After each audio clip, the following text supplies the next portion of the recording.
என்ன பண்ண போறீங்க இப்போ? இப்போ ஈரல் மிளகு வறுவல். ஈரல் மிளகு வறுவல்.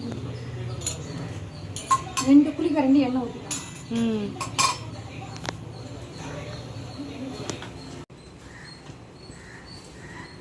கடுகு போடலாம்.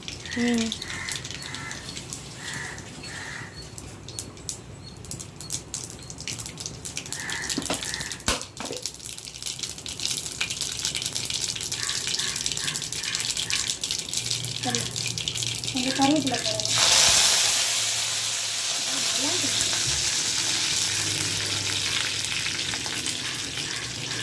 கடுகு கருவேப்பிலை போட்டோமா அப்புறம் இந்த ஈரலை போடணும்.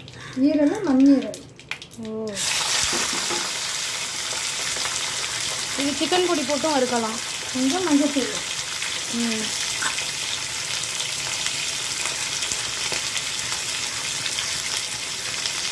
கொஞ்சம் உப்பு.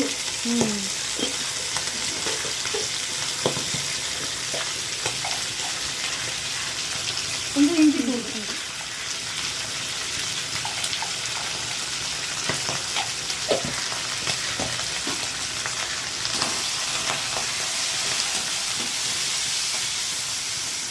உப்பு மிளகு வறுவல். எது பேர்? இது பேரா? உப்பு மிளகு வறுவல்.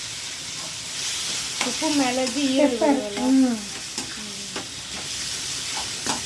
நீங்களா ட்ரை பண்ணதா? இதுவும் உங்களுக்கு சொல்லி கொடுத்தாங்க? இதெல்லாம் நானே தான்.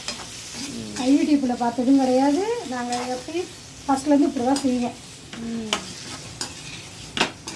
இந்த வெங்காய கறியெல்லாம் காலங்காலமாக எங்கள் ஊரில் செய்கிறது தான். ஓ,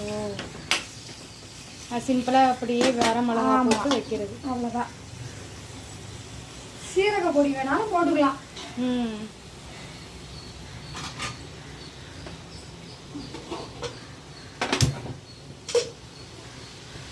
அப்படியே கொஞ்சம் நேரம் வேகட்டும்.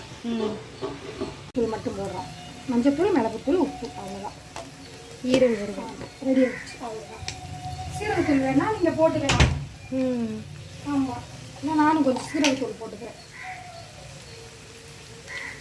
அவ்வளோதான்.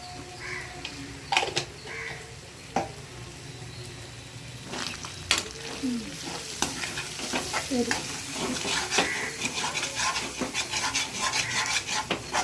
இந்த ஈரலை வேற எப்படி எப்படி பண்ணலாம்?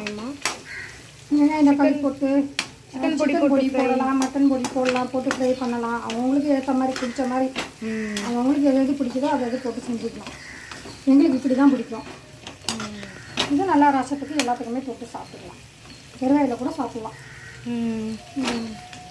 இப்போ ஈரலும் ரெடி. ரெண்டுமே ரெடி.